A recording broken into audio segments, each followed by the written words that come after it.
Cowboys, sheriffs, and outlaws are the most popular figures of the Wild West. While their roles did contribute to history, several other occupations were essential for life on the frontier. Different types of jobs existed for various skill sets. Even women could make a living in a few different occupations. These workers helped shape and settle the American frontier. Number 1, cowboy. The cowboy, revered as the quintessential symbol of the Wild West, embodied a lifestyle that, despite its romanticized portrayal in Western films, diverged significantly from the glamorous facade. Originating in Mexico, the role of cowboys extended far beyond the cinematic narrative, encompassing crucial tasks related to the protection and herding of cattle. In the harsh reality of the frontier, cowboys faced constant challenges, particularly from bandits seeking to pilfer valuable cattle for lucrative profits. The diligence required to safeguard these prized animals added a layer of complexity to their daily responsibilities, dispelling the myth of a carefree, adventurous existence. Mastering essential skills such as riding, herding, and roping, cowboys were indispensable figures in the cattle industry. Their earnings, ranging from $25 to $40 per month, mirrored the grit and determination demanded by the profession. Adjusted for inflation, this would be the equivalent of approximately $950 to $1,500 today, highlighting the modest financial rewards for a demanding occupation that shaped the rugged landscapes of the Wild West. The legacy of the cowboy, though tinged with the gloss of Hollywood, is grounded in the harsh realities and vital contributions of those who dedicated their lives to the untamed frontiers of the American West. Number 2, lawman. The sheriff is one of the most popular figures of the Wild West. While seen as the arbiters of justice in small towns, many lawmen had shady beginnings as young criminals. The Civil War produced the Wild West's gunfighters. After the war, young men came home to few jobs and broken families. Most did not have any skills and turned to gunfighting as a main occupation. Sheriffs and other lawmen came from this culture of gunfighting. Several types of lawmen existed in the Wild West. United States Marshals were appointed by attorney generals. Sheriffs were elected by county residents. Marshals were chosen by city council members. Regardless of how a man became a lawman, he expected little or no pay for his position. He made most of his money from a second job, fines and bounties. Number 3, saloon owner. Saloons, iconic fixtures of Wild West towns, emerged as vital social hubs during the frontier era. Not only did they serve as places for hardworking men to unwind after a grueling day, but they also played a pivotal role in shaping the cultural fabric of the untamed West. The prospect of quick and lucrative business prompted the rapid establishment of saloons in burgeoning settlements. These establishments were often the cornerstone of community life, offering not just refreshments but a melting pot of entertainment and social interaction. From card games and billiards to lively music, saloon owners curated an atmosphere that catered to the diverse tastes of their clientele. Bartenders, in addition to dispensing liquor and lukewarm beer, became central figures in the saloon lore. Their expertise in mixology and ability to concoct innovative drinks often defined the reputation of a saloon. Patrons would gather around the bar not only for libations, but also to engage in spirited conversations, sharing tales of the day's adventures on the frontier. The role of saloon owners extended beyond merely managing the bar. They assumed responsibility for overseeing gambling activities, ensuring a fair play that added an extra layer of excitement to the patrons' experiences. Saloon girls, often romanticized in popular culture, contributed to the vibrant atmosphere, offering companionship, dance, and a touch of glamour. Number 4, blacksmith. Blacksmiths in the Wild West not only played a crucial role in shaping the material foundation of frontier towns, but also became symbols of resilience and adaptability in a rapidly changing environment. Beyond their traditional role of crafting and repairing hardware and farm equipment, blacksmiths became innovative problem solvers, creating specialized tools that address the unique challenges of life on the frontier. The demand for blacksmiths was not limited to the utilitarian needs of the townsfolk.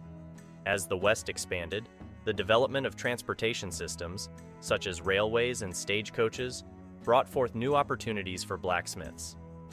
They became sought after for crafting and maintaining the metal components of these vital modes of transportation, ensuring the connectivity and growth of the frontier communities. In addition to their economic significance, blacksmiths were also influential in shaping the cultural fabric of the Wild West. The clang of the hammer on an anvil and the glow of the forge served as gathering points for communities, fostering a sense of camaraderie among the townspeople. Blacksmith shops often became social hubs, where locals would gather to exchange news, share stories, and forge connections beyond the metalworking itself. The success of blacksmiths in the Wild West extended beyond their individual careers. Many of them, recognizing the importance of passing on their skills, took on apprentices who learned not only the craft, but also imbibed the values of hard work, creativity, and resourcefulness. This tradition of mentorship contributed to the continuity of the blacksmithing trade and the legacy of these skilled artisans in the history of the American frontier. Number 5. Saloon Girl and Soiled Dove. Few jobs existed for women in the Wild West, and many women resorted to prostitution as a way to earn a living. Prostitutes were called soiled doves in the Wild West. Most soiled doves were widows with few skills, or daughters of prostitutes who grew up familiar with the occupation. Soiled doves made up as much as 25% of the population in some Wild West towns.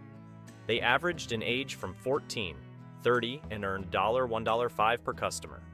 High-class prostitutes could earn as much as $50, but this was rare. Soiled doves lived in parlor houses that displayed red lights at night.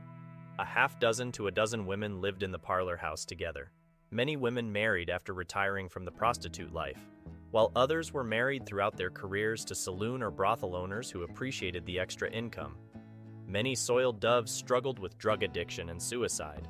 In contrast to the soiled doves of the Wild West, saloon girls entertained saloon patrons with singing, dancing, and conversation. They were rarely prostitutes and were considered good. Saloon girls could earn up to $10 per week plus drink commissions. Number 6. Railroad laborer. Working on the railroad was one of the most labor-intensive jobs in the Wild West. An estimated 4,000 to 14,000 men were needed to complete the construction of the railroad system in the West. When only a few hundred Americans volunteered to build the railroad, Chinese immigrants were hired on. These laborers laid a staggering 1,700 miles of tracks in the Wild West. The Chinese workers had different habits from their American counterparts that helped them stay healthier on the job. They drank tea, avoided alcohol, and had a diet rich in vegetables. As a result, Chinese railroad laborers did not get sick with the diseases that plagued American workers. Number 7. Teacher. Teaching was a male profession before the Civil War. During and after the war, women filled in for men and took over the occupation. Teachers could be as young as 15, but they had to remain single during their career. Once married, a woman would move into the home to raise her own children. Women interested in becoming teachers sat for a certification. They taught between 3 and 45 students, ranging from 1st to 8th grade. Frontier schoolhouses had only one room. The teacher would guide students through memorization, oration, and reading lessons. Teachers did not live on their own, but instead roomed with the family of one of their students. Number 8. Journalist. We may be tempted to associate journalism with the big cities of the East Coast, but the industry played a huge role in the everyday lives of people on the frontier. Small Wild West towns supported newspapers, as news from the East was in high demand. Small towns could have several newspapers. Tucson, Arizona, had 5 local newspapers in 1831. Writers, designers, and printers worked in journalism to produce content for settlers. Unlike newspapers of today, Wild West publications included not only news, but also essays on politics, religion, history, gardening, and more. Number 9. Miner. Miners famously flocked to California during the state's gold rush in the 1840s. Gold miners sought new lives as they sifted for treasure. Gold mining is perhaps the most well-known type of mining in the Wild West, but other materials like silver, iron, copper, and oil were important to the industry. Miners helped settle Alaska, Nevada, Colorado, Idaho, Montana, South Dakota, and North Dakota. Mining was a dangerous occupation, and miners were susceptible to diseases like tuberculosis. Number 10. Banker. Bankers were important to farmers and other workers on the frontier. Banks popped up as some of the first buildings in new towns. Bankers worked in banks that were centrally located in town. This protected them from robberies. Townspeople also helped defend their local bank from criminal activity. Ironically, criminal activity took place within banks anyway.